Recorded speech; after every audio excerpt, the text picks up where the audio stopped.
In this part number 4, having reference to earlier part, namely to know the details regarding warrant, you have read, I take it for granted, for the sake of argument, for the time being, that you have read right from section 70 up to 81. But to know further details, may I draw your attention to form number 2 and form number 9 to know rest of the details. Now, which is the form that you have to read at the time of dealing with the provisions of the Criminal Procedure Code is the question. And then, if you will take out your Bail Act and find out, start reading the same as far as second schedule is concerned, you come across form number, whether it may be form number 1, form number 2, form number 3, up to form number 56. Yes, that is the last form number as far as second schedule of the Criminal Procedure Code is concerned.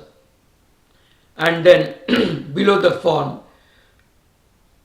in a bracket, you will find out the section number which is required to be referred to, or at the time of knowing the importance of that section which is mentioned below the form number in a bracket, that you have to read so that your understanding regarding that particular section becomes very clear.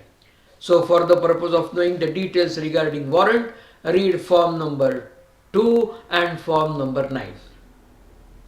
Warrant can be executed anywhere within the territory of India.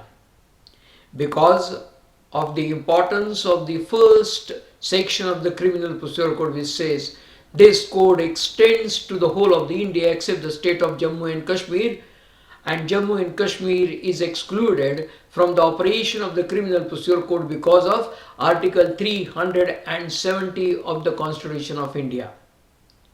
This must be your approach from the point of view of understanding law, because as a student of law, you must know that law is an instrument of social change.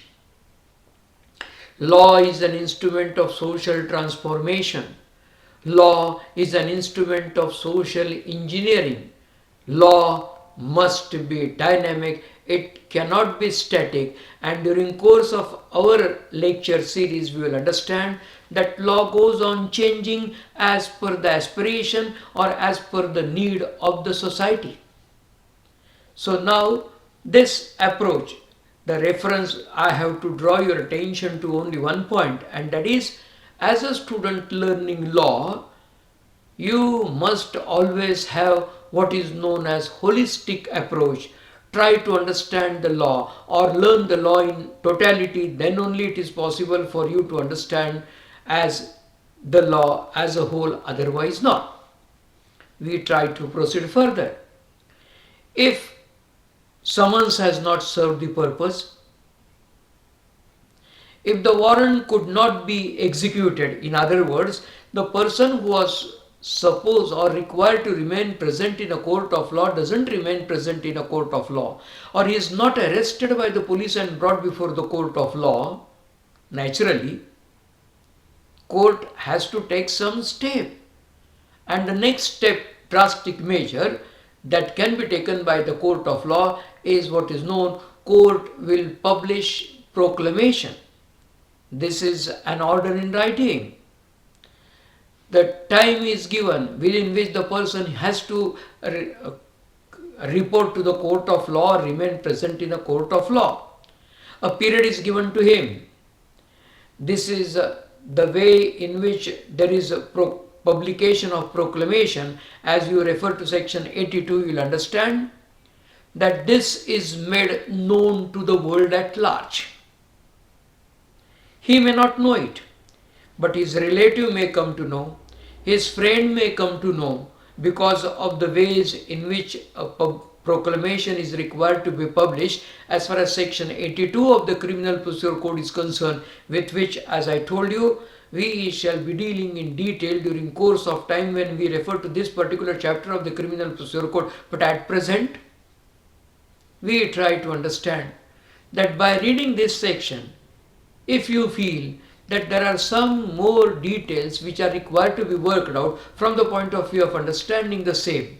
Please do read form number 4 and form number 5 of the second schedule of the Criminal Procedure Code.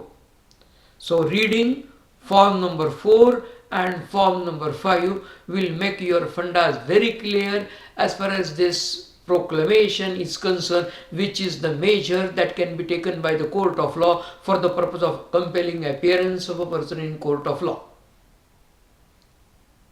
In spite of the fact that there was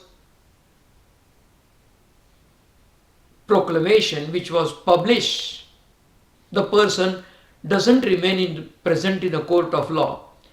The last drastic measure that can be taken by the court of law is to pass an order to attach his movable as well as his immovable property. Attachment of the property or order for the attachment of the property can be passed by the court of law simultaneously along with order for publishing proclamation too. But these are the steps: summons, bailable warrant, non-bailable warrant, proclamation and attachment. In order to know details regarding attachment, you refer to section 83 onwards. But as this is the time for us to proceed to know the importance of the second schedule, the time for you to read form number 6 and form number 7. If you read form number 6, 7 and 8, you will understand details regarding attachment of the property and rest of the details as far as rest of the importance is concerned, with which we shall be continuing in the next part as far as our lecture series is concerned.